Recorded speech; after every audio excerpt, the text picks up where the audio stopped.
Welcome to the exercises for Chapter 6, focusing on critical points. Let's begin with exercise 1.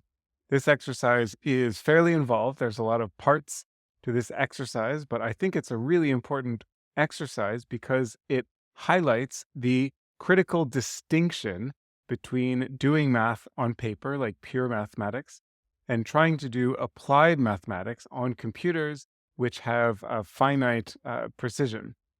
So, what we are going to do here in this exercise is basically explore the impact of the x axis grid resolution on the accuracy of finding critical points empirically. The first part of this exercise is to find the code that generates figure 6.7 and just have a little bit of fun exploring the impact of the x-axis grid resolution on the accuracy of the critical points estimation. Okay, so I'm going to switch to Python and show you that code now, and then I'll come back to the book and we'll continue working through this exercise. So now I'm looking at the notebook file, the Python code file, not for the exercises, but for the figures. Okay, I'll get to the exercises in a moment. First, we are just going to look at the code that generates figure 6.7. And here it is, I've run it. So here is the function. Here is the derivative of the function. And remember the idea of finding critical points empirically, numerically, by approximation, is to find the points where the derivative touches 0. Okay, so that is these 2 points here. Now, visually, it's very obvious that they are that here's one and here's the other. Of course, for this particular example, we can just calculate these 2 critical points exactly using chalkboard mathematics. But the idea of this demonstration is that you don't always have access to the formula for a function. And also, sometimes the function can be very high dimensional and it's just not practical computationally to actually compute the exact critical points, in which case you need to estimate it numerically. Okay, so now what I want to illustrate to you is basically when we knock down the resolution. So let's do something extreme. Let's say we only sample 11 x-axis points between minus 1.5 and 0.7. And now here's the function and here's the derivative. So the question is, where are the critical points in this function? Those are the points where the derivative touches 0, but none of the derivative points actually touch 0. So here, if we were to estimate the points in the derivative that are closest to 0, that would be this point and this point, but these are definitely incorrect. These are not the analytic solution. Okay, in contrast, when we have very high resolution, let's say, I don't know, how about like something like this, 10,000 points, then we're going to get much greater accuracy. Okay, so this actually looks like a thick line, but it's not actually a line, it's just a bunch of points. But there's so many points, the density of the points is so high that it looks like a line, all the dots are overlapping. So here we are going to get a much more accurate estimate of the critical points of this function just because we are sampling the function at a finer scale. Okay, so that's the idea. Now that we've explored this concept a little bit, we want to investigate the accuracy systematically. So in a new code cell, and by this I just mean, copy pasting the code without overwriting the code that generates that figure, run an experiment where you systematically vary the number of points between 15 and 200. So I showed you a couple of different options that I just picked pseudo randomly. And now we're going to basically put that code inside a for loop to vary, 15 points on the x-axis, 16 points, 17 points, and so on at each iteration. The bounds, the interval for the x-axis is always exactly the same. So we're not changing the bounds for the function. We are only changing the number of points, which determines the delta x that we get, the x-axis resolution. Okay, now the reason why we are using a simple function in this case, I think it's the function x cubed over minus x squared. Yep, that was it. Sorry, x squared plus x cubed. That's the function that we were working with. The point is that we can actually calculate the analytic derivative of this function in order to, and then set the derivative to 0 in order to obtain the exact true values of the critical points. So that's what you want to do. Find the analytic solution to get the exact critical points, and then calculate the critical points that you estimate using NumPy and grid search, as I explained in the chapter and as I just showed in the code to generate that figure. Okay, so then to quantify the accuracy of the critical points, you can calculate a quantity called SSE for the sum of squared error. And that is basically the difference between the true results, which I call here for analytic, and C for the estimated critical points. Okay, so you take each of those pairs and you just subtract them, square those differences, because for this calculation, we don't care about whether it's positive or negative. We just want to know whether it's correct or incorrect or how close it is to the true answer. And then sum all of those up for k. Now, in this case, there are 2 critical points, so k will be equal to 2. Now, this formulation here, this is the sum of squared errors. I'm adding this natural log here basically just to stretch out the very small values. Just helps with the visualization. Okay, let's see. When you run through that, you're going to get a figure that looks like this. So here we see I call this the error to the ground truth, but this is the sum of squared errors calculation from this formula. And here's the x-axis resolution here on the x-axis. I will have more to say about this plot when I show you the code in a moment.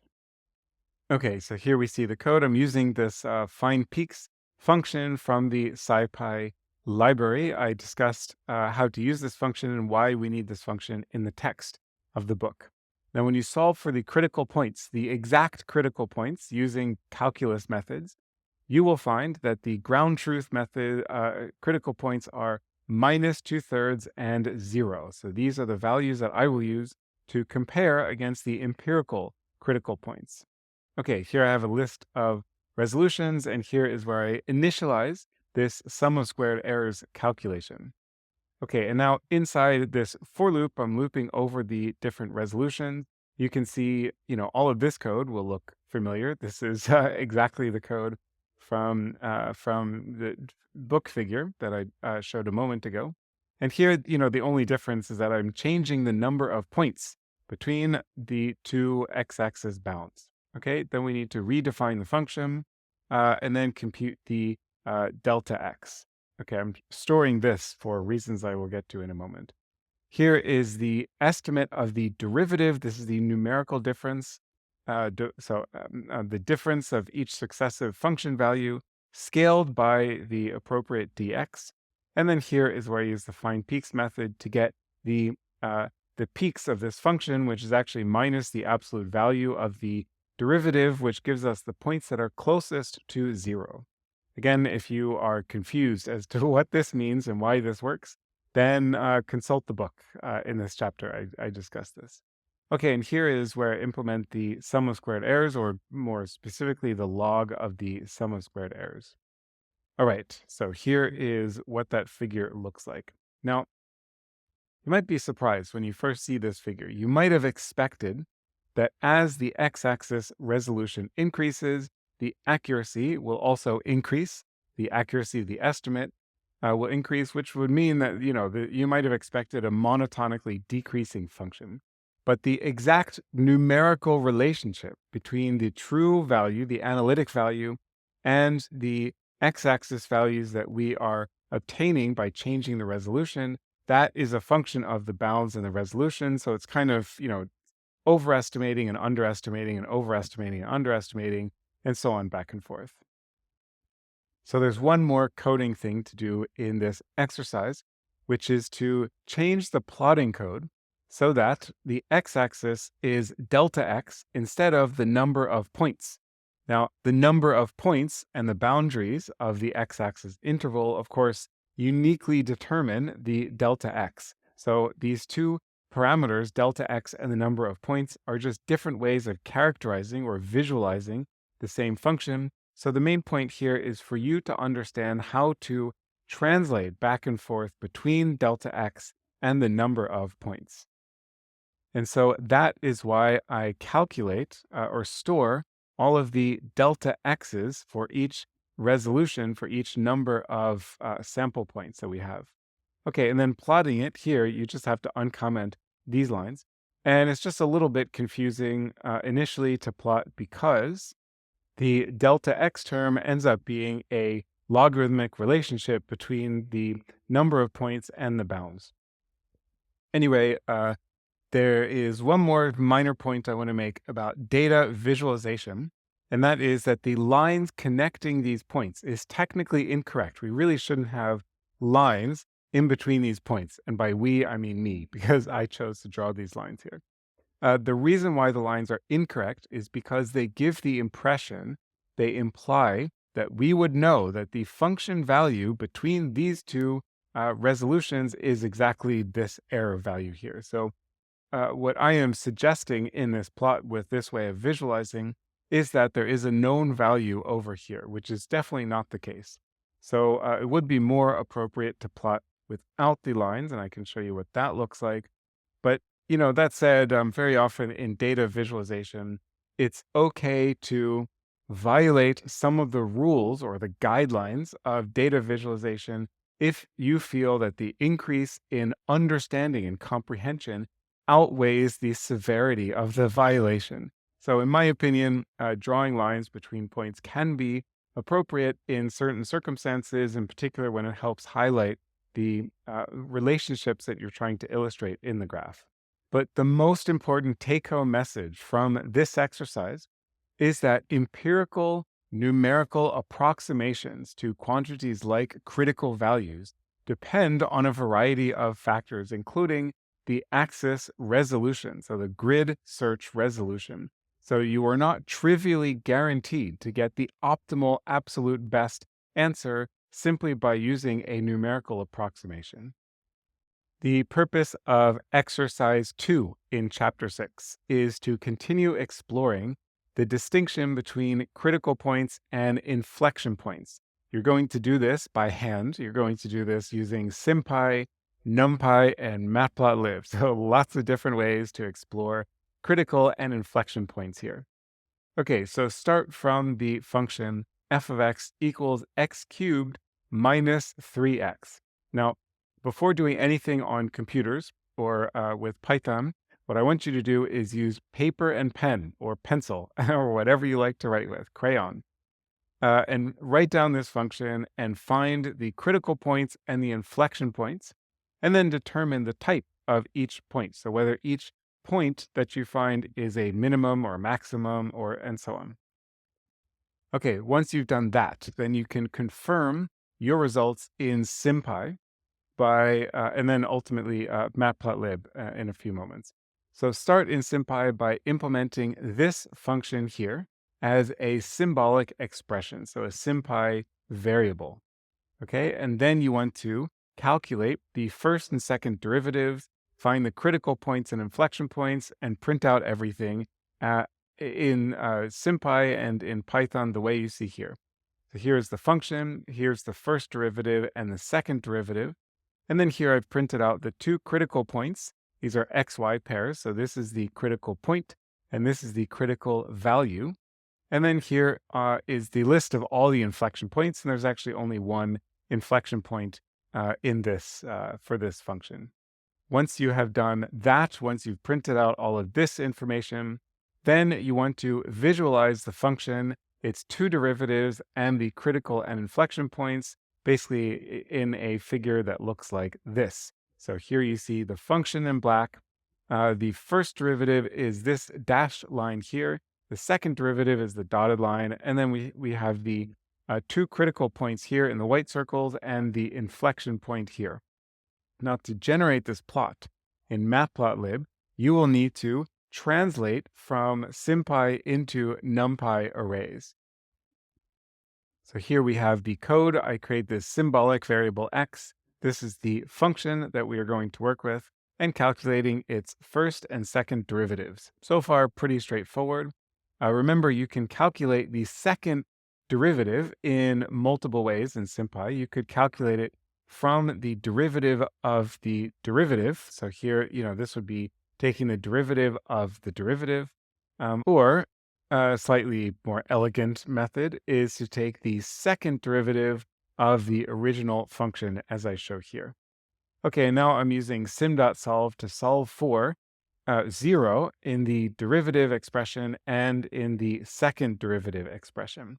And then I'm printing out the function, the derivative and the second derivative using LaTeX and the display math function combo. And then here I have a little for loop that loops over all the critical points and prints out the critical point in terms of the x value. And then I'm substituting that value in for x into the function, and that is going to give me the function value at the critical point, okay? And then same thing for inflection points. Now, in this case, it turns out we don't need a for loop because there's only one of them, but having it in a for loop makes it a little bit more general. Okay, there we go. So this confirms what you, I'm sure, did on a piece of paper with a pencil.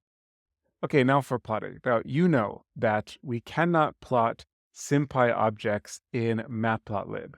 So to use Matplotlib to visualize SymPy expressions, you need to convert that SymPy expression into an evaluation at specific points and then convert it into a NumPy array.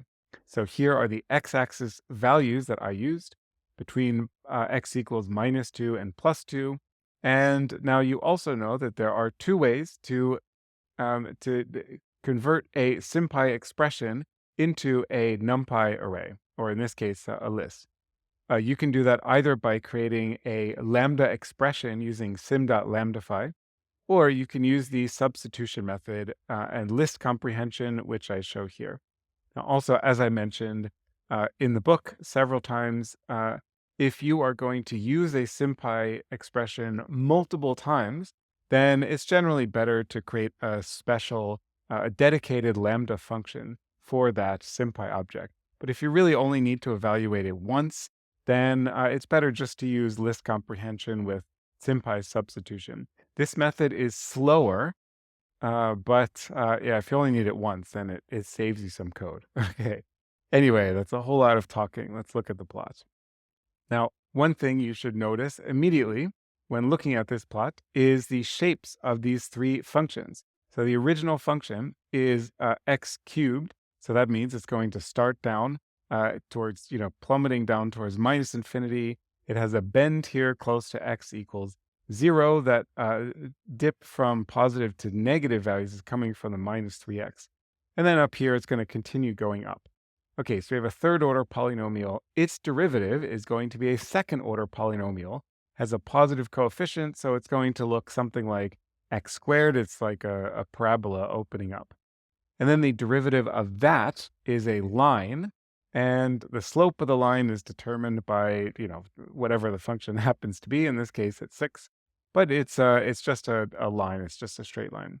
And of course, the derivative of this second derivative, which would be the third derivative of the original function, is say it out loud, it would just be a constant. So the third derivative of the function is 6, and that would just be a flat line over here.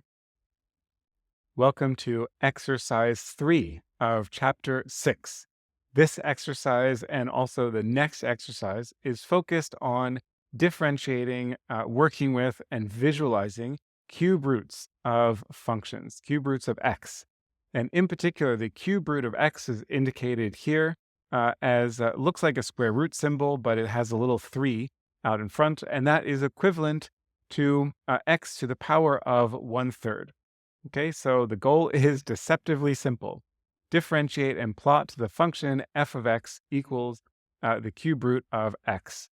Now, you already know how to differentiate this function. You just apply the power rule, as I discussed earlier in the chapter, to 1/3, right? So x to the power of 1/3. There's no problem applying the power rule there.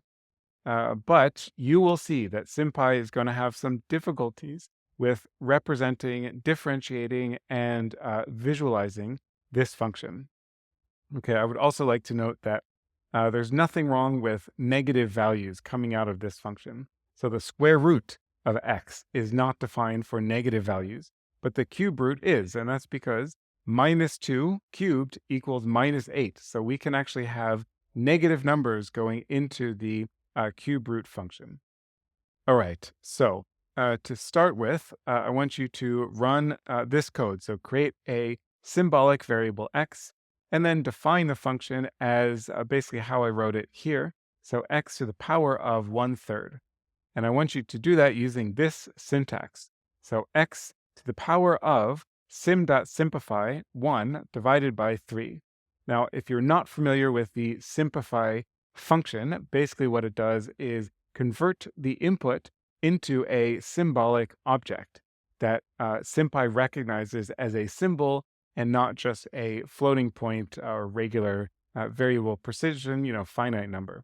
Okay, so I will illustrate what this does and why we need this function in the code in a moment.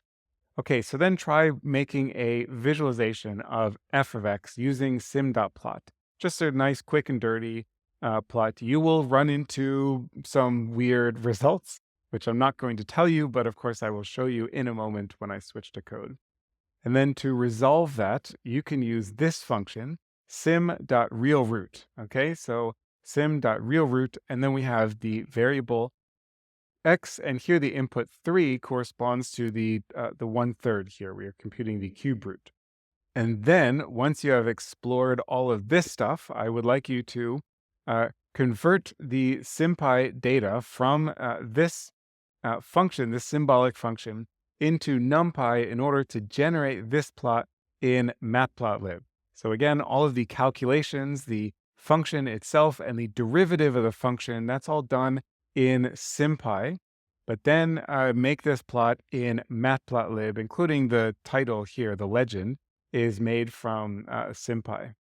Now, as you are working through this exercise, as you're writing code for this exercise, you will probably encounter some warning messages and a bunch of error messages. That's just something you have to embrace and learn from. And in particular, try to understand how to work with SymPy and cube roots. I will begin here in the code with just showing you what happens when you divide 1 by 3. Nothing particularly interesting. This is actually not 1/3, right? Because 1/3 is a symbol. This is the numerical evaluation of 1/3, which is 0.33333, and it never ends. Okay, so what happens when we write sim.simplify 1 divided by 3? Well, what happens is now SymPy is recognizing this number 1 as a symbol for the number 1. So we get the ratio 1 to 3, or the fraction 1/3. Okay, so that is pretty neat. And now what I would like you to do, I'm not going to do this. You can pause the video and explore this for yourself. What happens if you do sim.simplify 1/3 like this, where you have the fraction like this inside simplify. And then I would also like you to explore whether there's a difference between simplifying the 1, like I have here, versus saying 1 divided by simplify 3, like this. Maybe you get a different result. I will let you experiment around and ponder that. Okay, so now I'm going to move on to this quick and dirty SymPy plot. So here's the symbolic variable. Here I create the function as x to the power of 1/3, and then I'm plotting it here. Now notice in this plot that I am asking SymPy to have the x-axis, the domain for x, go from -3 to +3. Now we also know that that shouldn't be a problem because this function is defined for negative values of x. Okay, but let's see what happens. What happens is the plot stops at 0, right? So I don't know, maybe there's something wrong with this code, right? So that's why I have this 2 here. So here I asked for an upper bound of 3. Now I just changed this to 2. This is just to demonstrate to you that SymPy does recognize this. It's just refusing to plot any values for this radical function for x values less than 0. Okay, and then here I'm just substituting in x for, or -8 for x in the function.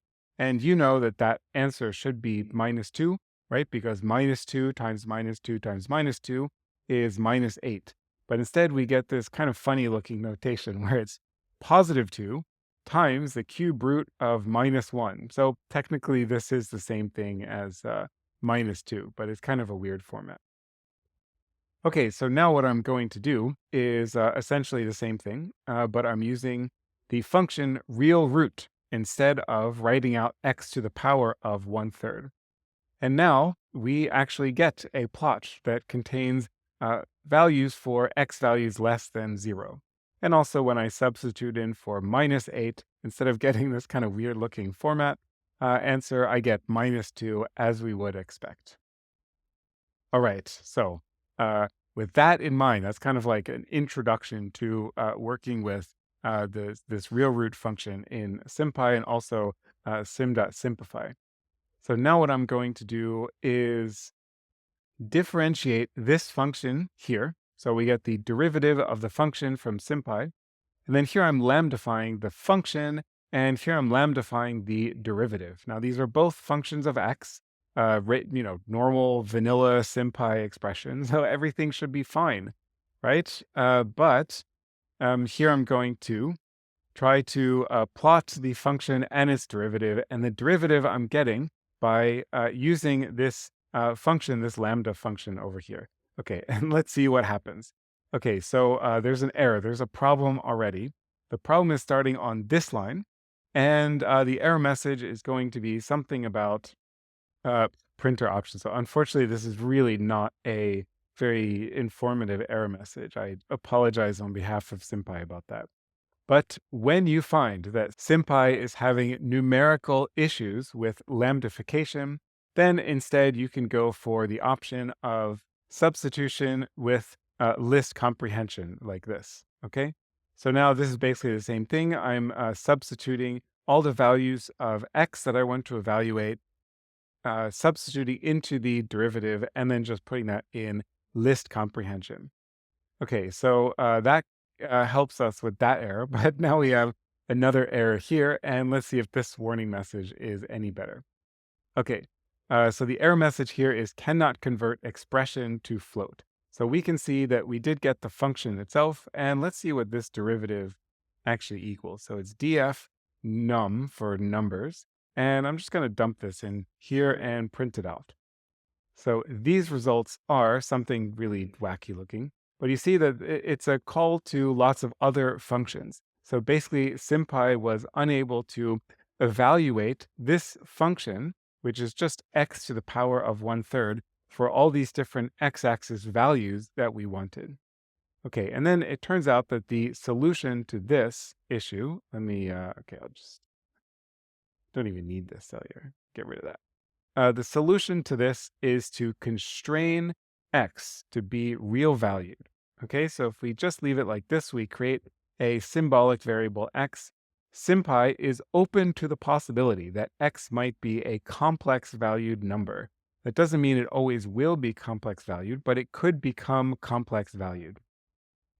And now what we can do is tell SymPy to force x to only be real valued.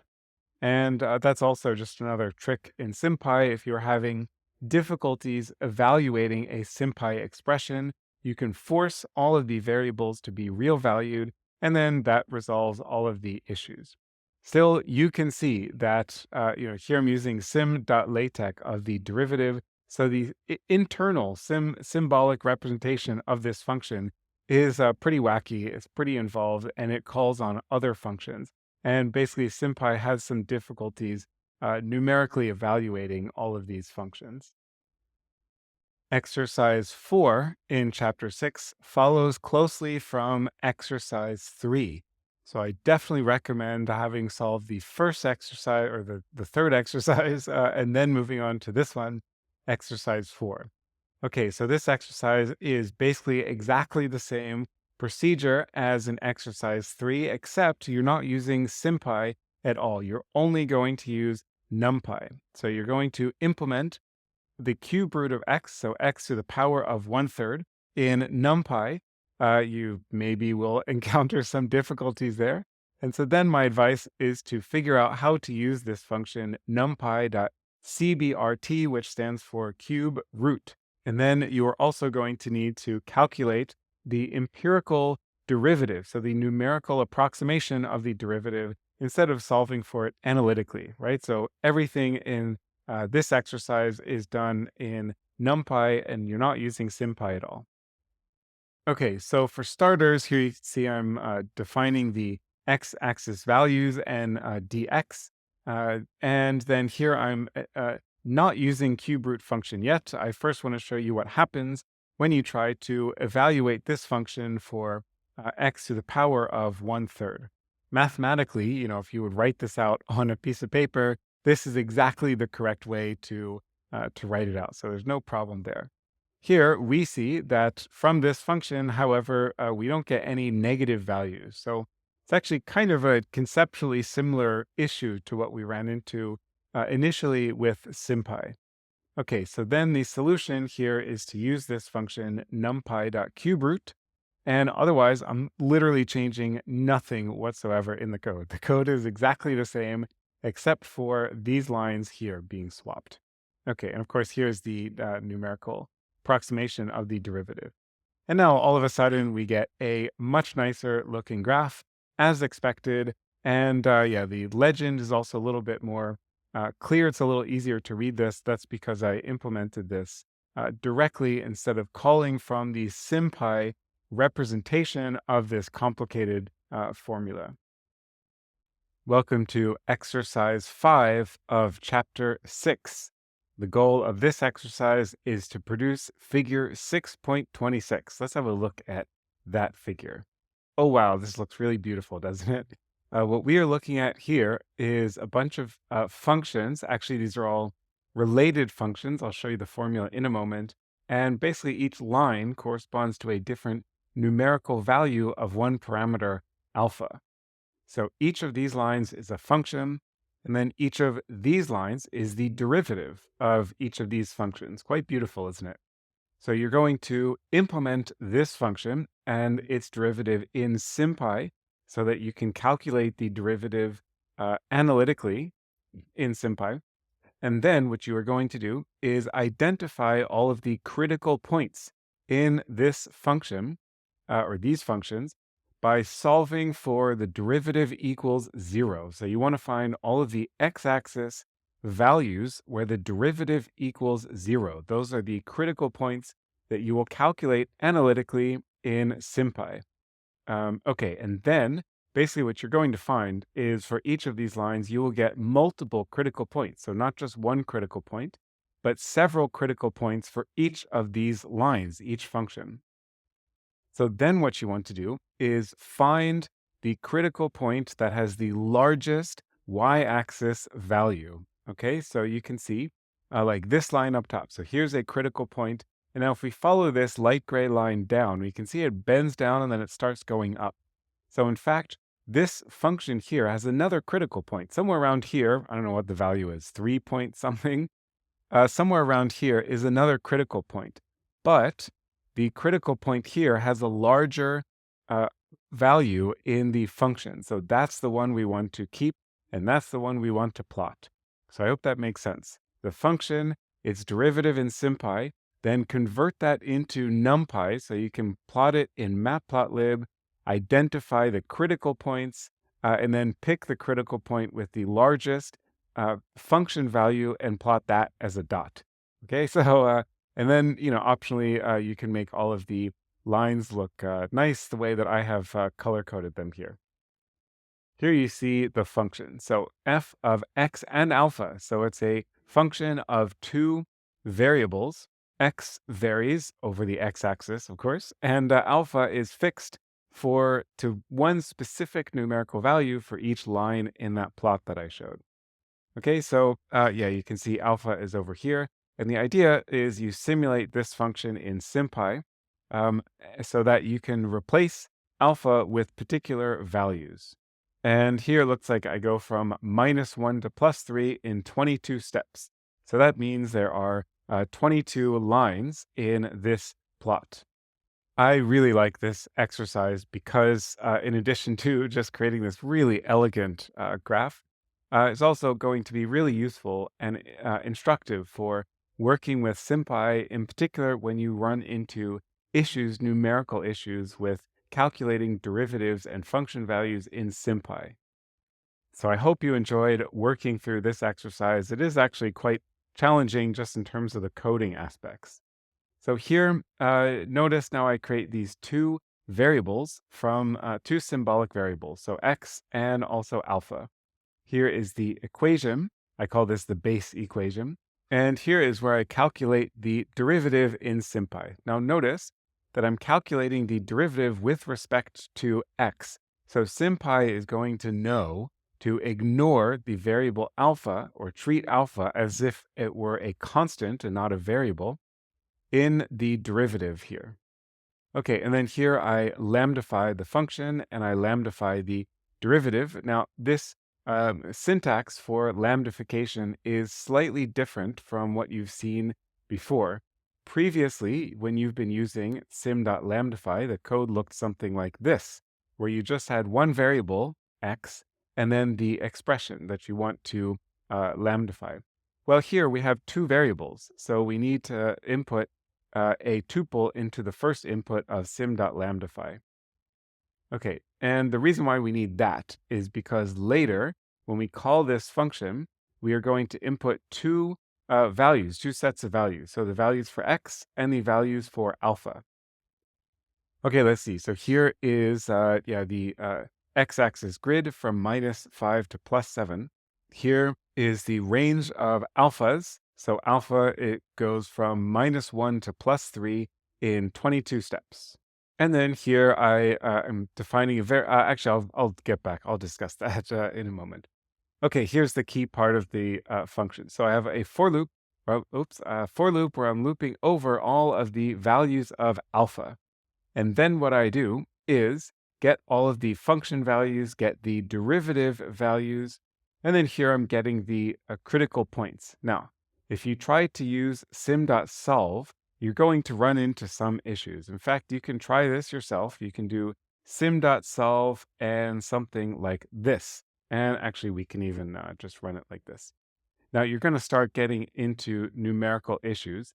And that's just because SymPy is having a difficult time solving this expression for x equals 0.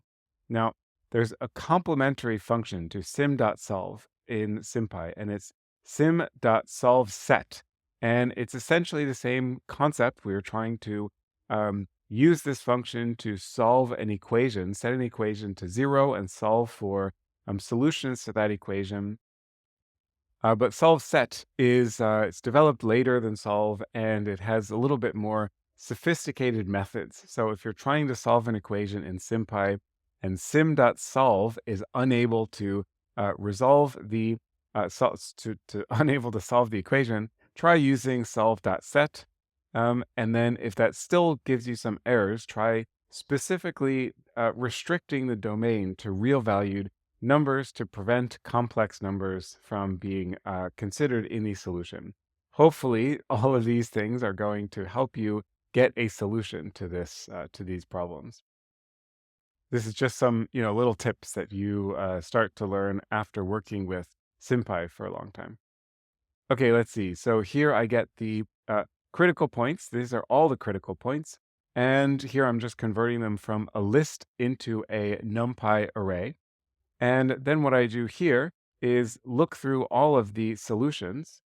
So all of the critical points, put those back into the function and find which one is the largest. So what is the largest critical point from this set of the critical values in the function, the numerical values of the function that are the largest for all of the critical points. That's what this one does. Okay, and then so ultimately the result of these three lines is to find the critical points. This is just some housekeeping to convert it into a NumPy array from a list. And then this line finds the critical point associated with the largest function value. Okay, and then I plot the function and the derivative. And here I plot the critical point. So this is the critical point, and this is the critical value for this value of alpha. All right, I hope that all makes sense. There's quite a bit of code in here. It looks fairly compact, but it might take you a while to get all of this, to figure out everything in SymPy. Okay, the last thing I want to mention is that this piece of code, this exercise, is an interesting opportunity to compare the computation time between substitution and list comprehension versus lambdification. Okay, so I've mentioned in, I think it was maybe 2 chapters ago, but earlier in the book, I discussed that there are two ways to get numerical data out of a symbolic expression. One way is to use lambdification, and a second way is to use substitution in combination with list comprehension. And I discussed various advantages and disadvantages of each of those methods. So here's an interesting way to compare. Now, if you like, you can do this just qualitatively. You can run this line instead of this line and just kind of get a feel for how long each one takes. And if you want to do this more exactly, you can actually use some clock timing functions in Python. I don't show that in my solution here, but you can actually calculate exactly how long it takes Python to run through the code like this versus the code like this. And I think you will find that pretty illuminating. Basically, you will see that using the substitution with list comprehension is fine numerically. You get the right answer, but the computation time is increased by quite a bit. The last thing to mention here, which I promised I would get back to, is this line here. So basically, this is just defining the numerical values from point 1 to point 9. And I repeat those values 3 times here in the plotting code.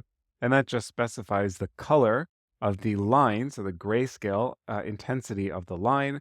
And here I also use it for the marker face. And that's how I get the lines to range in color depending on the value of alpha. Here we are in exercise 6 of chapter 6.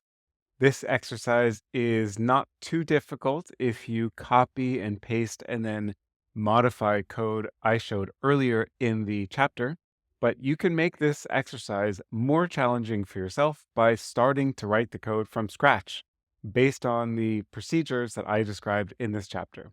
Okay, so the goal here is to look at gradient descent and basically just visualize the process of gradient descent in more interesting ways than what I showed in the book chapter.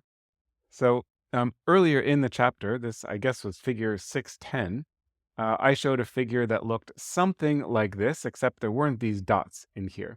So the idea is we have some function here, it's just a quadratic function, and we are using gradient descent to find the minimum of this function.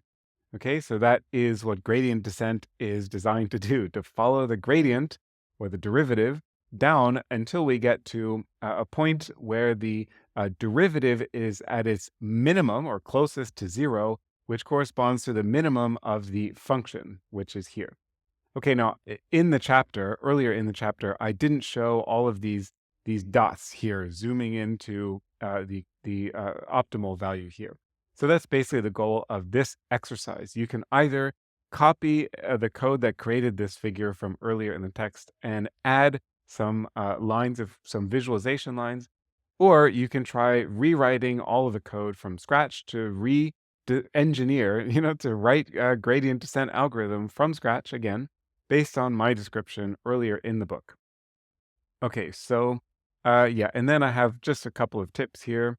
You can use 100 iterations, but if you plot a new dot every single iteration, there's going to be 100 dots in here. It's just going to be really difficult to visualize. So what I did was draw only every fifth dot here. So there's 4 other dots that are in between this one and this one, in between this one and this one, and so on. So I drew every fifth dot. I also made the dots get smaller as they approach the optimum value. And also you can see the marker face, so the color of the dots is also going from black to white as we get closer to the final solution. Now, I'm not going to discuss all the code for gradient descent in detail because I already discussed it earlier in the chapter. So I'm mostly just going to point out the key lines where I'm including the additional parts of the plot. So here I say, so let's see, this is the for loop where we're running over training epochs. So we do 100 training epochs. That means we are iterating through gradient descent algorithm 100 times. And each fifth time, so if the modulus of I, which is the looping index, with 5 is 0, so that just, this statement here, this conditional is true every fifth iteration. Then I plot the estimate of the local min, the function value, and the derivative. And then I set the marker size to be this variable s, and the marker color, the face color, to be this variable c. Okay, and where did these variables come from? Well, this comes from just linearly spaced numbers that I defined here.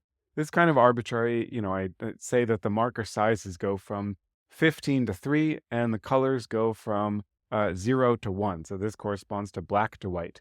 Now, these numbers are very arbitrary. I just, look at the plot and then see, this looks like a nice size, or maybe I want this different, and then I adjust this. So this is just based on iterating through a couple times and visual inspection for what I think looks nice.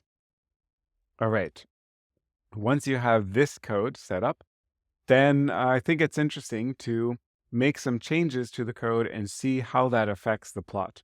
One thing that's interesting to look at is to consider how the learning rate affects the progression of this trajectory of the minimum. So what happens to this sequence of dots as the learning rate gets larger? What happens when it's smaller? You can try starting from different values.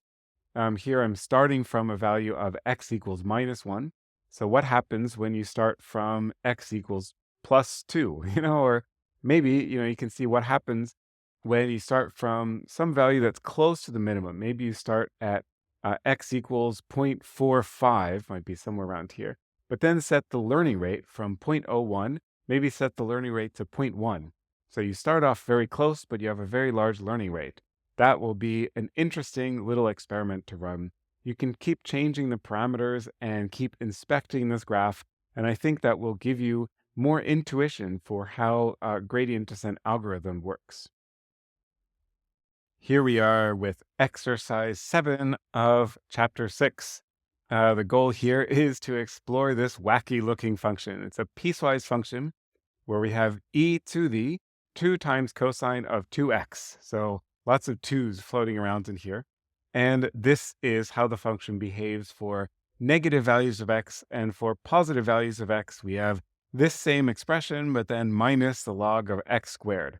Now, what does this equation mean? I have no idea. I just came up with it from playing around a little bit. And I think it looks pretty neat on the plot. Here you see the function itself.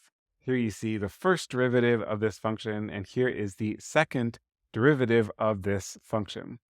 Okay, so what you want to do is implement this function in NumPy. So we're not using SymPy in this exercise. Everything will be done numerically with NumPy.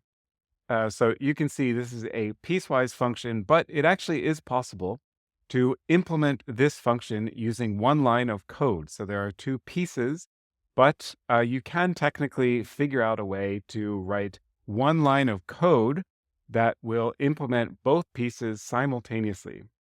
So good luck with that. If you cannot figure that out, then don't worry about it. You make it 2 pieces or 2 lines of code, one line of code for each piece of the function. Totally fine. Okay, and these are the boundaries here. Okay, so then what you want to do is use the grid search method. So empirically identify critical points and inflection points based on grid search. And then once you have identified those critical points, then you draw them on the graph as you see here. So here we have the function, its derivative and the second derivative in black lines. The white circles are indicating critical points. So you can see the critical points I've only indicated with white circles on the function, and in the plot of the first derivative, I did not draw the critical points on the second derivative. But the inflection points are drawn on the second derivative, but not on the first derivative, and also on the function, of course. Okay, so I hope you enjoy working through the code for this exercise. There's quite a few moving parts to this exercise, but everything that you need to know for solving this exercise I discussed and introduced in the chapter. Here in this Python function, this is where I define the piecewise function. So here I'm defining piece one and piece two. Now I did, and then here I'm returning their difference. Technically this is more than one line of code, but you can actually just have this piece of code here minus this piece of code and put that on one line. So it is actually possible to implement this two-piece function using one line of Python code. Now, why does this work? Well, piece one is just the exponential term. That's actually the same in both of the segments, both of the pieces of this piecewise function. And what is different, what's unique in the second piece of this piecewise function is the difference of subtracting this NumPy, this log of x squared term. And that is only for positive values of x. So what I do here is create this term here, so numpy.log of x squared, and then I'm multiplying it by x greater than 0, and this ends up being a Boolean vector that is false everywhere where there's negative x and true for positive x. So for negative x, this is all zeros. And for positive x, this is just ones, so we get this value here. And that's how you can subtract these two pieces and get the correct implementation of this piecewise function. Now, if you didn't think of that solution and you just wrote this out on a couple of different lines of code, one piece of code for piece one and then for piece two, it's totally fine. That's also a great solution. Okay, everything is done numerically here, not symbolically, so we need to define an x-axis grid. Now, you know from previous exercises and also discussions earlier in this chapter and in previous chapters that the accuracy of the solution here is going to depend pretty strongly on the resolution of the x-axis grid.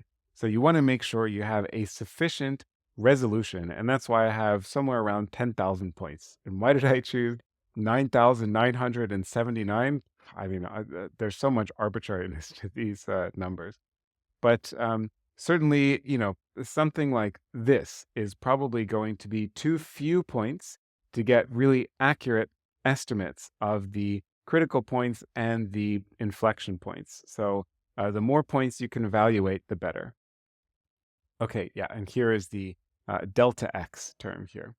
So here I calculate f of x, and let's see, here I'm calculating the numerical approximation of the first derivative that we use for the critical points. This is the second derivative, which we use for the inflection points. And now we need to identify the critical points based on the grid search method. Now, this algorithm I have discussed earlier in the chapter. So basically what we want to do is take the absolute value of the derivative because we are looking for minimum, so points in the derivative closest to 0. So if we take the absolute value, then this gives us the minimum of the function. And then we take minus the minimum because the find peaks function is actually looking for maxima. So to find the minimum of a function, you take you take the minus of that function, you invert the function, and then look for peaks. Okay, now also as I discussed in this earlier in the book chapter, this code on its own is not sufficient to identify critical points because this will also identify points that are a local minimum without actually equaling 0.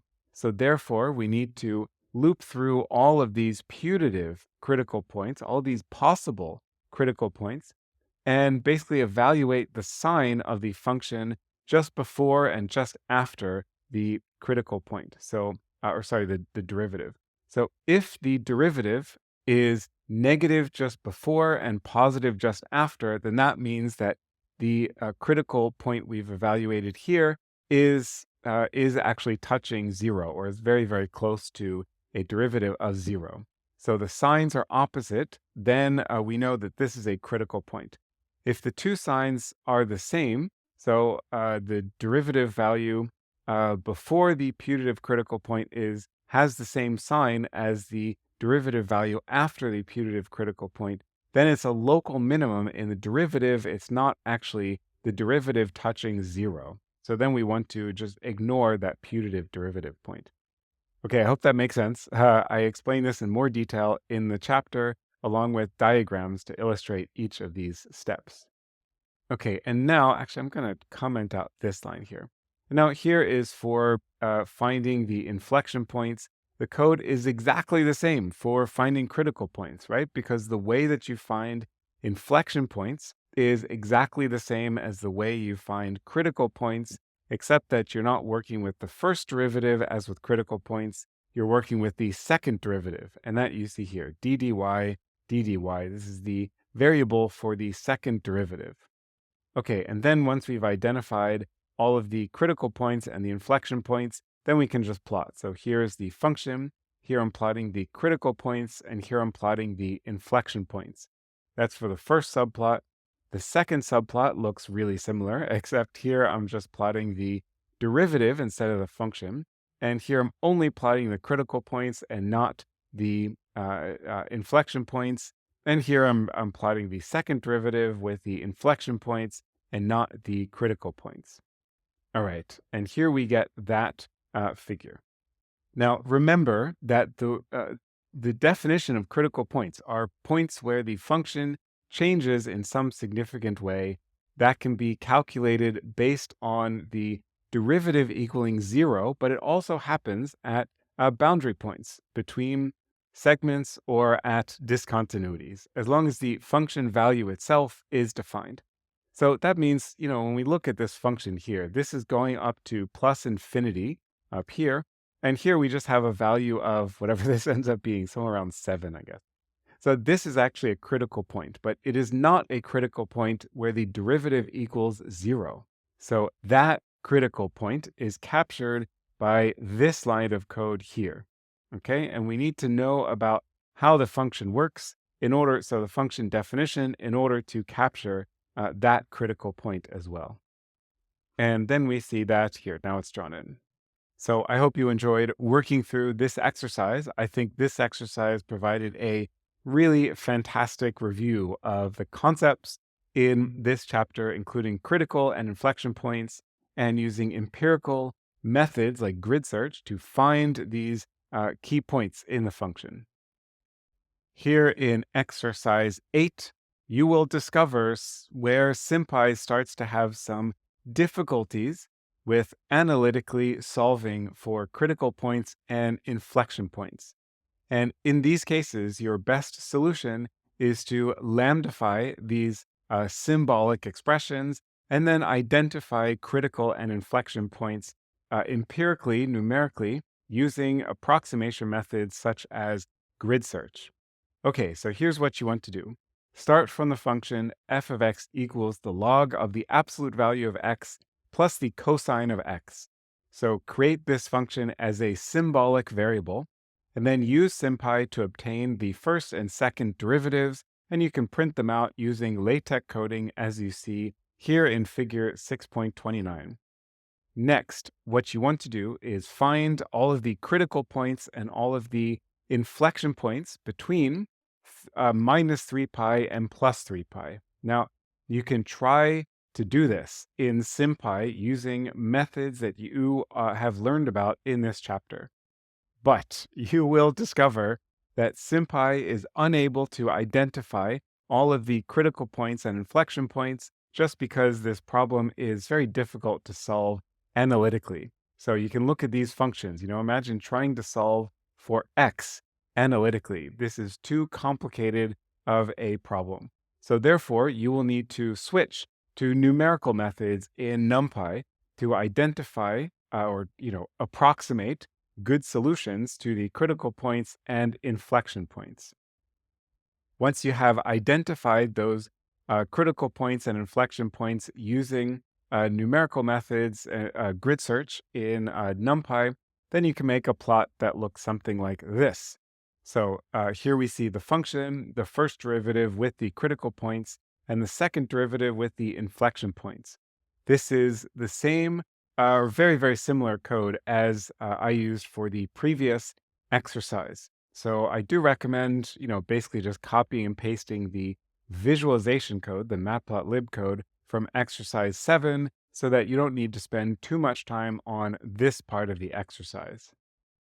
Now, the first part of this exercise is actually not so difficult. You just want to implement the function, so cosine of x plus the log of the absolute value of x, as a symbolic expression, and use SymPy to get other symbolic expressions for the first derivative that you see here and the second derivative that you see here. And then I'm just printing them out. So far, so good. This is just a nice little review and reminder of coding in SymPy. Okay, so now we start running into difficulties with SymPy. You can try solving this. It's not going to work.